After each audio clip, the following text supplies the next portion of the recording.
Good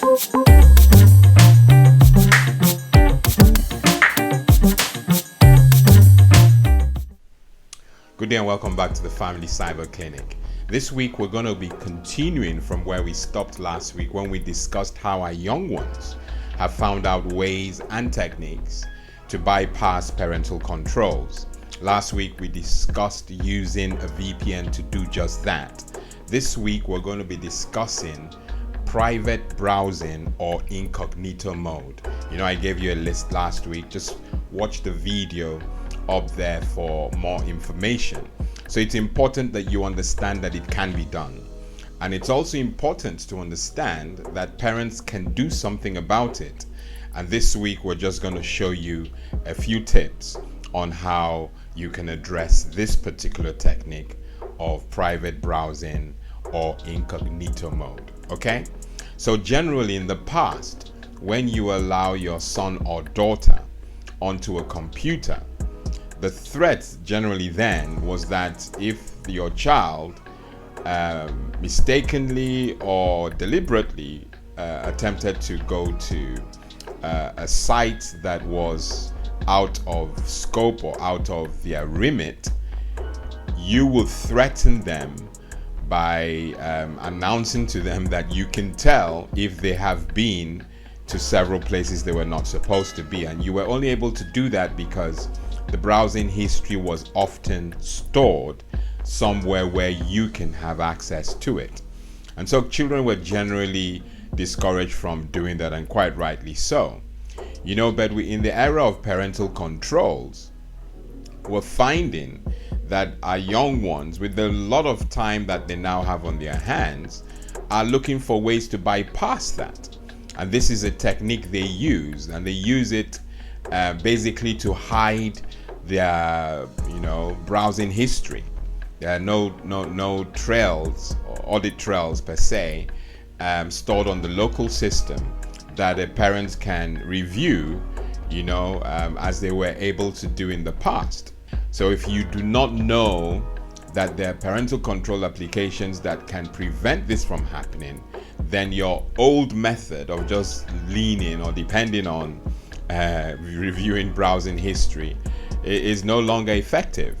Okay, so the first thing you should do as a parent is to choose a parental control application, and I'll tell you why that's important.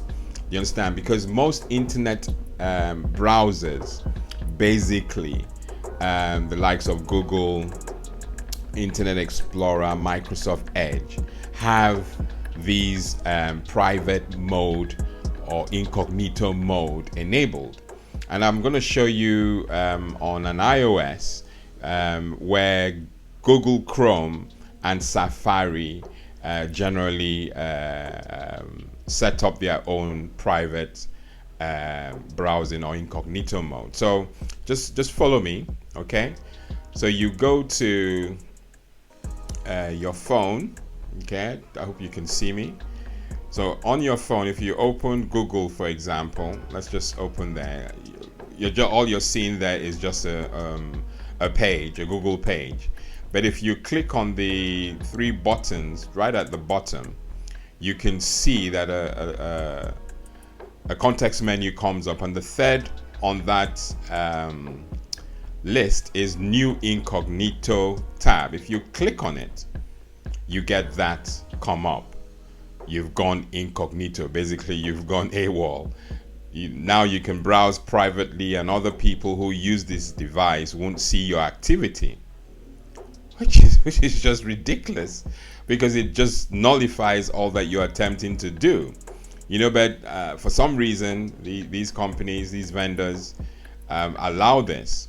So that's how it is on Google Chrome, and I'm going to show you now how it plays out on Safari, Apple Safari.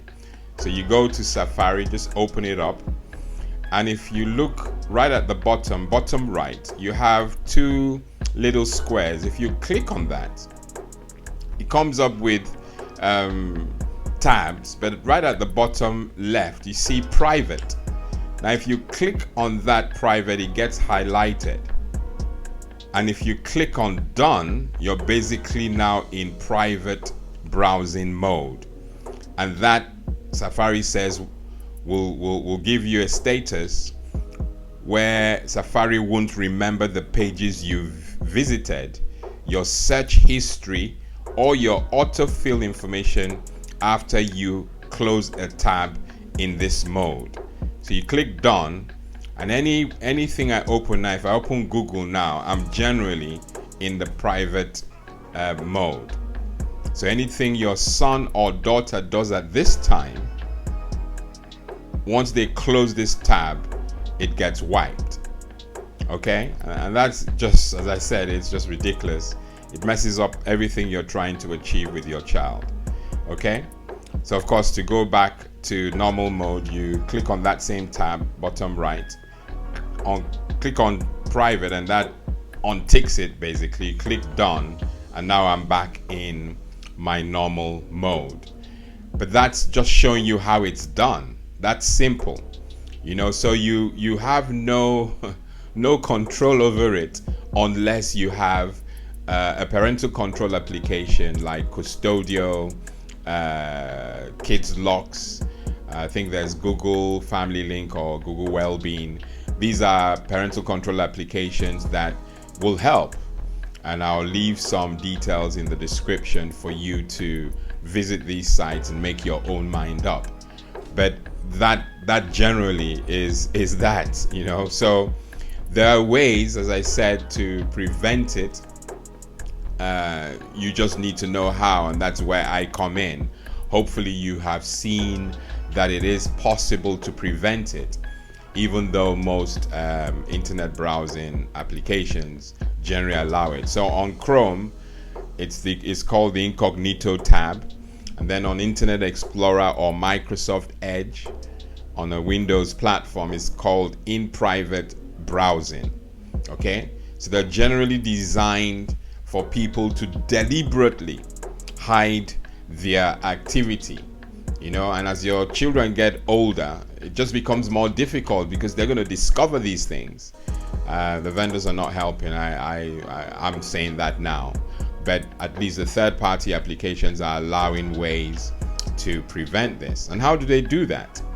Generally, on Google, on the Android OS, it's a lot more difficult to prevent private browsing on these browsers. So rather than fight to prevent it being enabled, you can prevent applications like Google Chrome not to be installed full stop on your kids' tablet or smartphone, and that way they will not be able to enable those browsing capabilities.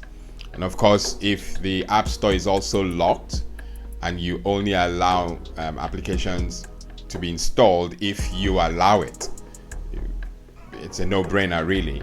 The child will only use a browsing application that you have set up for them to use. So that will be a way to prevent your young ones using these browsing features to avoid being located, if you like. So parents should not despair. The whole idea is to know exactly what you're able to do. If you don't know, you don't know. So you can track the web browsing that your child is up to, by using these tools outside the browser to block, the incognito mode, or generally block the use of the application. So I hope that's helped. I would ask that if you have questions, you put them in the comment section and I'll answer them. And better still, you can bring those questions to one of our live Q&As, which will allow me answer it in real time. But don't despair. All you have to do is pay a subscription, and that subscription will allow you to use these tools that exist to prevent these things from happening and messing up your whole setup, parental control setup. Okay, good stuff. the clinic news, just like we did last week, we're going to be promoting the live Q&A that we are hosting on Saturday at noon, and that's the plug. So we have a live Q&A where we touch on internet security and safety for kids. We will be together for 30 minutes to an hour max, and I invite you to bring your questions. We've already sent out a ping pointing you to the website, the family clinic's website, for you to put your questions so that we can collate them and start preparing answers for you on the day. And we encourage you to send those questions in. Send that link also to your friends and get them involved and share this information, which is, we know, very valuable. Okay, so I look forward to receiving you and hosting the live Q&A. It's going to be a blast, and I'm not just saying that. The last one was really, really good. Okay, look forward to seeing you there, 27th of June at noon. Okay, good stuff.